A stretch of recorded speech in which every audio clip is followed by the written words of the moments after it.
मैं Napoleon Hill हूं और अगर तुम मुझे अगले कुछ मिनट दे सको तो मैं तुम्हें वो सिद्धांत दूंगा जिससे सिर्फ 21 दिनों में तुम ना सिर्फ खुद को बल्कि अपनी पूरी नियति को बदल सकते हो। तुम्हें शायद यकीन ना हो, लेकिन तुम्हारे मस्तिष्क में इस समय दुनिया की सबसे शक्तिशाली ताकत विद्यमान है और मैं आज यहां हूं तुम्हें यही बताने कि उसका उपयोग कैसे करना है। मैंने अपना जीवन इसी रहस्य को समझने और दुनिया के सबसे सफल लोगों से उसे सीखने में बिताया है और आज मैं तुम्हें वही ज्ञान एक क्लियर 21 दिवसीय योजना के रूप में देने वाला हूं। तैयार हो जाओ, क्योंकि ये तुम्हारे आरामदायक जीवन के लिए एक चुनौती है। अध्याय 1, तुम्हारा मन ही तुम्हारा सबसे बड़ा उपहार और सबसे बड़ा शत्रु है। सुनो और ध्यान से सुनो। तुम जो कुछ भी हो, जो कुछ भी बनोगे, उसकी शुरुआत तुम्हारे अपने विचारों से होती है। मैंने कहा है और 1000 बार कहूंगा, जो कुछ भी मन प्रतिबिंबित कर सकता है और उस पर विश्वास कर सकता है, उसे प्राप्त भी कर सकता है। ये कोई खोखला आदर्श वाक्य नहीं है, ये वो नियम है जिस पर इस ब्रह्मांड का संचालन होता है। तुम्हारा मन एक उपजाऊ भूमि की तरह है। अगर तुम उसमें डर, संदेह और असफलता के बीज बोगे तो तुम्हें वही काटने को मिलेगा, लेकिन अगर तुम उसमें आत्मविश्वास, दृढ़ संकल्प और जीत के विचार डालोगे तो तुम्हारी फसल समृद्धि और सफलता की होगी। ये इतना सरल है और इतना गहरा। समस्या ये है कि ज्यादातर लोग अनजाने में ही नकारात्मकता के बीज बोते रहते हैं। मैं नहीं कर सकता, ये मेरे बस का नहीं, मेरे साथ ही ऐसा क्यों होता है। ये वाक्य तुम्हारी मानसिक भूमि को जहर दे रहे हैं। मुझे थॉमस एडिसन का उदाहरण याद है। उसने लगभग 10,000 बार असफल होने के बाद भी अपना प्रयोग नहीं छोड़ा। क्यों? क्योंकि उसके मन में बस एक ही विचार था, मैं एक ऐसा बल्ब बनाऊंगा जो जलेगा। उसकी हर असफलता उसके लिए एक नया सबक थी, एक कदम और आगे। उसने कभी अपने मन को यह कहने की अनुमति नहीं दी कि यह असंभव है। और देखो, आज तुम्हारा पूरा संसार उसी एक अगद विचार की रोशनी से जगमगा रहा है। अब अपने बारे में सोचो, तुम्हारा आंतरिक संवाद कैसा है? जब तुम सुबह आईने के सामने खड़े होते हो तो तुम खुद से क्या कहते हो? क्या तुम अपनी कमियां गिनते हो या अपनी संभावनाओं को याद दिलाते हो? यही वो बिंदु है जहां से सब कुछ शुरू होता है। तुम्हारा आत्मसंवाद तुम्हारे अवचेतन मन के लिए एक आदेश है और तुम्हारा अवचेतन मन तुम्हारी वास्तविकता को उसी के अनुरूप ढालने लगता है। तो पहला सिद्धांत, पहला पाठ, पहला कदम यही है, अपने विचारों पर अंकुश लगाओ, उनकी निगरानी करो। जैसे कोई बाघ का रखवाला हर घुसपैठिए को रोकता है, वैसे ही तुम्हें हर नकारात्मक, संदेह भरे विचार को दिमाग में प्रवेश करने से रोकना है और उसकी जगह एक स्पष्ट, सकारात्मक, शक्तिशाली विश्वास लाना है। मैं सक्षम हूं, मैं ये कर सकता हूं, दुनिया में मेरे लिए अवसर मौजूद हैं। इन्हें बार बार दोहराओ, चिल्लाकर कहो, इन्हें लिखो, इन्हें अपना मंत्र बना लो। लेकिन केवल सोचने से कुछ नहीं होगा। विश्वास बिना कर्म के मृत है। इसलिए यहां से हम आगे बढ़ते हैं अगले सिद्धांत पर। अध्याय 3, 21 दिन का अटल नियम। तुम्हारी आदतें तुम्हारी नियति बुनती हैं। तुम्हें पता है जीवन में सबसे कठिन काम क्या है? एक नई आदत बनाना। क्योंकि तुम्हारा मन और शरीर आलसी हैं, वे उसी रास्ते पर चलना पसंद करते हैं जो पहले से बना हुआ है, चाहे वो रास्ता तुम्हें विनाश की ओर ही क्यों ना ले जा रहा हो। लेकिन मैं तुमसे एक वादा करता हूं, अगले 21 दिन तुम्हारे जीवन की दिशा बदल सकते हैं। ये मेरी बात नहीं, विज्ञान की बात है।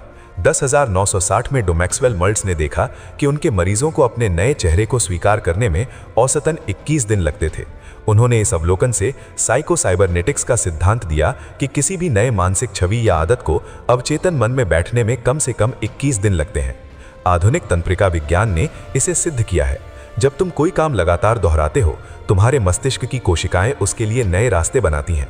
पहले ये रास्ता पगडंडी जैसा होता है, फिर एक कच्चा रास्ता, और 21 दिनों के निरंतर अभ्यास के बाद वो एक पक्की सड़क बन जाता है। उसके बाद उस रास्ते पर चलना तुम्हारी स्वाभाविक प्रवृत्ति बन जाती है। यही आदत का जन्म है। अब तुम मुझसे पूछोगे, मिस्टर हिल, मैं कैसे शुरुआत करूं? सरल है, एक आदत चुनो, सिर्फ एक। चाहे वो सुबह 5 बजे उठना हो, रोज 30 मिनट पढ़ना हो या हर रोज 1 घंटा अपने कौशल पर काम करना हो। उसके लिए खुद से एक पक्का वादा करो और फिर बिना किसी बहाने के 21 दिन तक लगातार उसे करो। पहले 3 दिन तुम संघर्ष करोगे, तुम्हारा पूरा शरीर और मन विद्रोह करेगा। चौथे दिन थोड़ा आसान लगेगा। 7वें दिन तुम एक छोटी जीत महसूस करोगे। 14वें दिन तुम्हें लगने लगेगा कि ये तुम्हारा हिस्सा बन रहा है। और 21वें दिन जब तुम सुबह उठोगे तो तुम्हें याद दिलाने की भी जरूरत नहीं पड़ेगी, तुम स्वतः ही वो काम करने लगोगे। ये तुम्हारी नई पहचान बन चुकी होगी। मैं वो व्यक्ति हूँ जो सुबह जल्दी उठता है। मैं वो व्यक्ति हूँ जो नियमित व्यायाम करता है। सफलता एक छलांग से नहीं, बल्कि रोज के छोटे अनुशासित कदमों से आती है।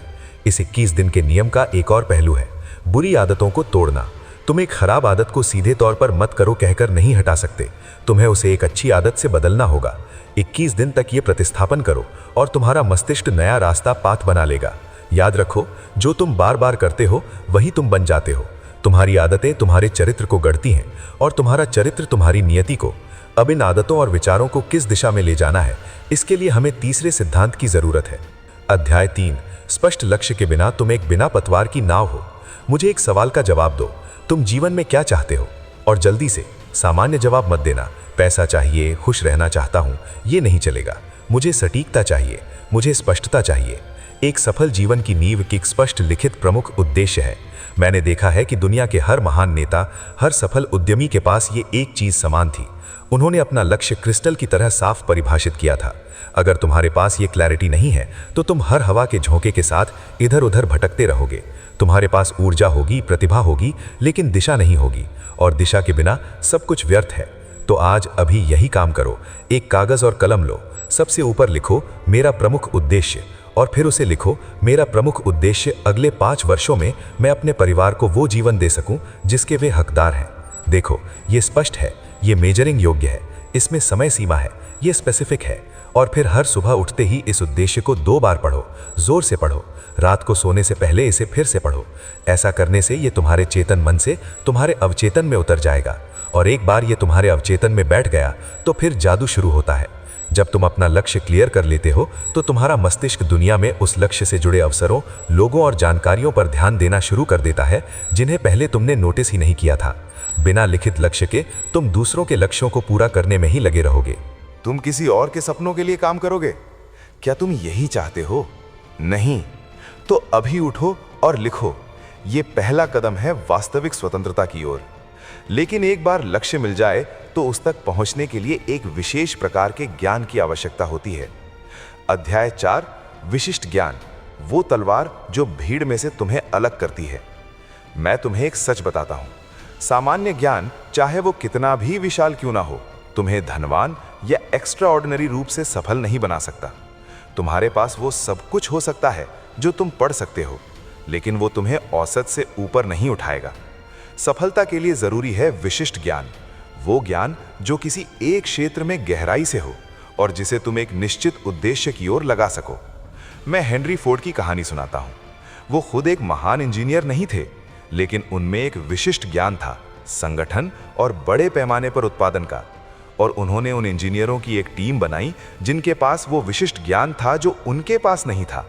उन्होंने विशेषज्ञता को एकत्र किया। यही दूसरा रास्ता है। अगर तुम खुद विशेषज्ञ नहीं बनना चाहते तो ऐसे लोगों के साथ जुड़ जाओ जो हैं, लेकिन तुम्हें पता होना चाहिए कि किसे चुनना है, और ये जानने के लिए भी तुम्हें उस क्षेत्र का बुनियादी विशिष्ट ज्ञान चाहिए। आज के युग में सामान्य जानकारी का कोई मूल्य नहीं है, सब कुछ है। मूल्य है तो गहन व्यावहारिक अनुप्रयोग योग्य ज्ञान का, वो ज्ञान जो समस्याओं को हल करता है। तो पूछो, तुम किस समस्या का समाधान कर सकते हो? तुम्हारा विशिष्ट ज्ञान क्या है? अगर इसका जवाब नहीं है तो आज से ही उसका निर्माण शुरू कर दो, क्योंकि यही वो हथियार है जो तुम्हें जीवन में अजेय बना देगा। लेकिन इस सब ज्ञान और लक्ष्य को साकार करने के लिए तुम्हें अपने मन के सबसे गहरे कोने में जाना होगा। अध्याय 5, सेल्फ एजुमेंटेशन, वो कोड जो तुम्हारे सबकॉन्शियस को प्रोग्राम करता है। अब हम सबसे शक्तिशाली, सबसे गोपनीय सिद्धांत पर आते हैं। ये वो उपकरण है जो तुम्हारे विचारों, आदतों, लक्ष्यों और विशिष्ट ज्ञान को एक अनब्रोकन चेन में बांध देता है। इसे कहते हैं सेल्फ रेमेंटेशन। सरल शब्दों में बार बार जोर से, भावनापूर्वक अपने आप से वो बोलना जो तुम बनना चाहते हो। तुम्हारा सबकॉन्शियस मन तर्क नहीं करता, ये विश्वास करता है, और ये उस पर विश्वास करता है जो तुम बार बार भावना के साथ दोहराते हो। अगर तुम रोज सुबह आईने के सामने खड़े होकर कहते हो मैं असफल हूं, मैं कुछ नहीं कर सकता, तो तुम्हारा अवचेतन मन उसे सच मान लेगा और तुम्हारे कर्मों को उसी के अनुरूप ढाल देगा। लेकिन अगर तुम कहते हो मैं सफल हूं, मैं मजबूत हूं, मैं हर दिन हर मामले में बेहतर हो रहा हूं, तो तुम्हारा सबकॉन्शियस उसे भी सच मान लेगा और तुम्हारी वास्तविकता को बदलने के लिए काम करने लगेगा। तो तुम्हारा 21 दिवसीय अभ्यास ये होना चाहिए, अपनी क्लियर लिखित प्रमुख उद्देश्य को लो, उसे 5 सकारात्मक वर्तमान काल में लिखे गए कथनों में बदलो। जैसे, मैं एक आत्मविश्वासी और सफल उद्यमी हूं, मैं आसानी से अपने लक्ष्यों को प्राप्त कर लेता हूं, धन आसानी से और प्रचुर मात्रा में मेरी ओर आकर्षित होता है। हर सुबह नहाते समय, कपड़े पहनते समय इन कथनों को जोर से बोलो, पूरी श्रद्धा के साथ उन्हें महसूस करो। हर रात सोने से पहले शांति से बैठकर इन्हें फिर से दोहराओ। 21 दिनों के अंत में तुम एक नए व्यक्ति होगे। तुम्हारे भीतर का संदेह धुंधला पड़ जाएगा, डर सिकुड़ जाएगा और एक नया अदम्य आत्मविश्वास तुम्हारी हर सांस के साथ बहने लगेगा। अब शुरुआत करो, और अगर तुमने यहां तक सुना है तो इसका मतलब है कि तुम में वो चिंगारी है, उसे बुझने मत दो। वीडियो को लाइक करो, इससे ना सिर्फ तुम अपनी प्रतिबद्धता दर्ज करोगे बल्कि तुम इस संदेश को और उन तक पहुंचाने में मेरी मदद करोगे जिन्हें इसकी सबसे ज्यादा जरूरत है। चैनल द सक्सेस माइंड को सब्सक्राइब करो, क्योंकि यहां तुम्हें ऐसी ही शक्तिशाली कुंजियां मिलती रहेंगी।